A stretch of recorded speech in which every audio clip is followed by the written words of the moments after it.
कधीच नाही चुकणार तुमचे फेवरेट टीव्ही शोज झी5 सोबत, तेही एकदम फ्री. शत्रू, डॅडींना जेवढं मी ओळखते ना, डॅडी कधी तोट्याचा व्यवहार कधीच करत नाहीत. आणि खरं सांगायचं तर आजकाल मुलांना शोधून सुद्धा मुली मिळत नाही. मग तो काम करणारा असो की बिझनेसमॅन. बेरोजगारांना तर इथे दारावर सुद्धा उभं केलं जात नाही. आणि त्यात शेतकरी असेल तर त्याला मुलगी मिळणं तर शक्यच नाही. नाही म्हणजे तू त्या खाणीत आणि ऑफिसमध्ये दिवसभरात 2-4 चक्कर मारतच असतोस, पण गावाच्या नजरेत हे कोणाचं आहे रे? डॅडींचं. ह्यात तुझं काहीच नाहीये शत्रू. सॉरी, तू वाईट वाटून घेऊ नकोस, पण तुझं कर्तृत्व शून्य आहे रे.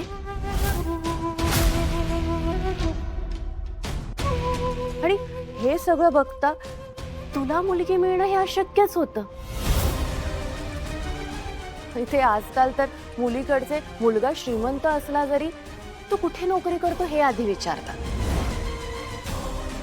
बागायती जमिनी आहे पण मुंबई पुणे येथे फ्लॅट आहे की नाही हे आधी विचारतात. तुमच्या घरी कितीही चांगलं असू दे, पण आजकालच्या मुलींना लग्न करून गावी राहायचंच नाही. तुम्ही बघताय ना, सगळे गावातली कितीतरी मुलं अशी बिन लग्नाची राहिली. आपल्या मुलांची लग्न ठरावीत म्हणून रोज आई वडील त्यांची चपला झिजवतायत. कुठल्या ना कुठल्या देवाचं नवस फेडतायत. डॅडी, मी तर म्हणते जे झालं ते योग्यच झालं बघा. नाही म्हणजे आपल्याला नात्यातल्या नात्यातच तेजू मिळाली. नाहीतर शत्रूला नोकरी नाहीये म्हणून समोरच्या मुलींनीच नकार दिला असता तर या निंबाळकर घराण्याची काय इज्जत राहिली असती हो. तेजूने होकार दिला म्हणून या घराची इज्जत आणि मुलगी शोधण्याचे श्रमही वाचले बघा. आणि त्यात हे असं लग्न आयत्या मंडपात झालं, खर्चाशिवाय.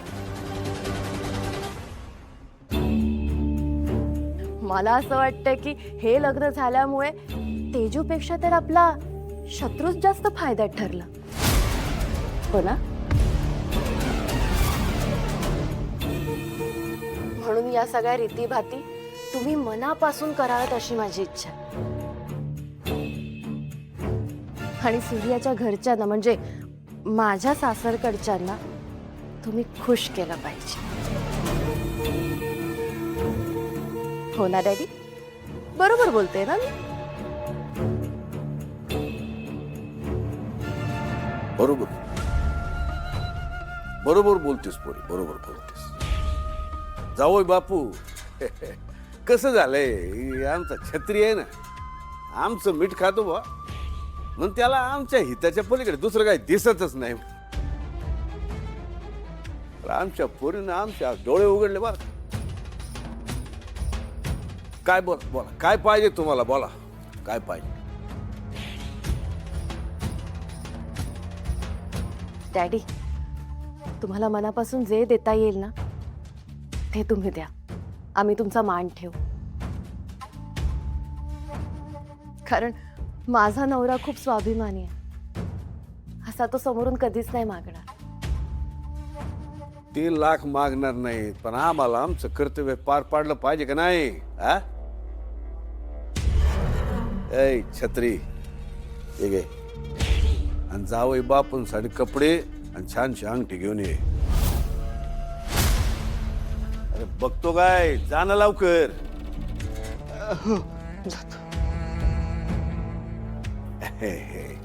काय जावई आणि सोन्याच्या बाबतीत आम्ही लय नशीबवान आहोत बुवा. डॅडी, कशाला तुम्ही तुळजाचं ऐकताय? मान काय असं दागिन्याने आणि पोशाखाने ठरतोय? अहो, मला तुमच्याबरोबर तुम्ही ठेवता, माझ्यावर एवढं प्रेम करता, हाच माझ्यासाठी सगळ्यात मोठा मान आहे. हे आहे, पण रीती भातीप्रमाणे मान केला पाहिजे की नाही, तेवढंच आमच्या मनाचं समाधान बा. सूर्या, डॅडी आता मनापासून करतायत ना, मग त्यांचं असं मन मोडू नकोस, नाहीतर त्यांना वाईट वाटेल. हो ना डॅडी? आणि तेजू, तुझ्या दादाने तुझ्यासाठी अजून एक सरप्राईज आणलंय. थांब देते.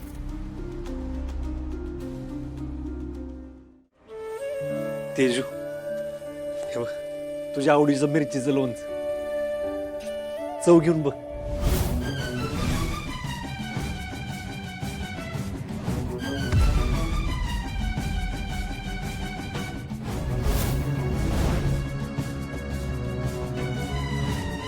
दादा तुला कसं सांगू, मी हे आत्ता नाही खाऊ शकत. माझ्या नवऱ्यानं माझी जीभ भाजली. बघ.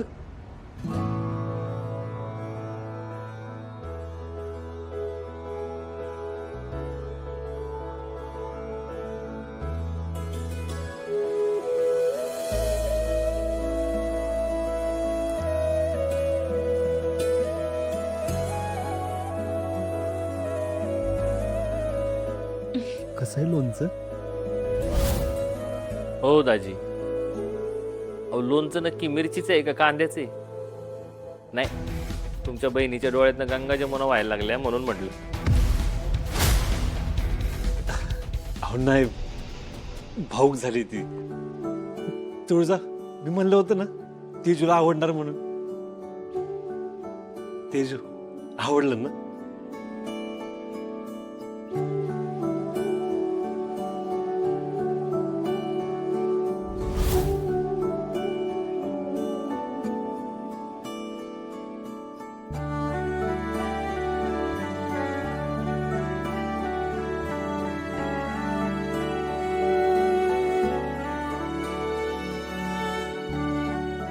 मी बरणी ठेवून येते.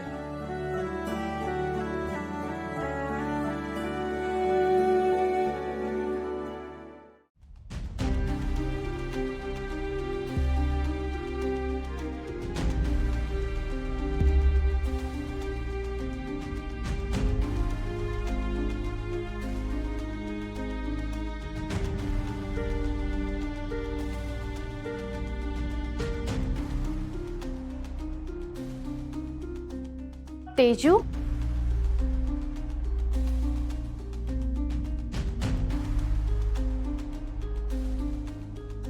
काय झालं ग?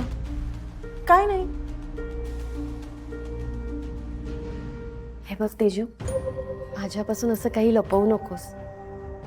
मी आल्यापासून तुला बघते, तुझ्या मनात काहीतरी सुरू आहे आणि आताही तुझ्या डोळ्यात पाणी आहे. मला एक सांग, शत्रू काही बोलला का तुला? नाही. मग काय झालंय? काय नाही, ते दादाने इतक्या प्रेमाने नथ आणि लोणचं दिलं ना, म्हणून थोडी इमोशनल झाले. नक्की ना? हो. बाय द वे, ती नथ घेण्याची आयडिया तुझ्या दादाची नव्हती, हा, तुझ्या बहिणीची होती. थँक्यू वहिनी.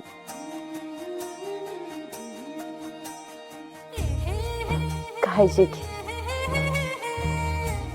आणि अशीच हसत राहा. झी 5 ॲप डाउनलोड करा आणि पहा सर्व एपिसोड्स एकदम फ्री.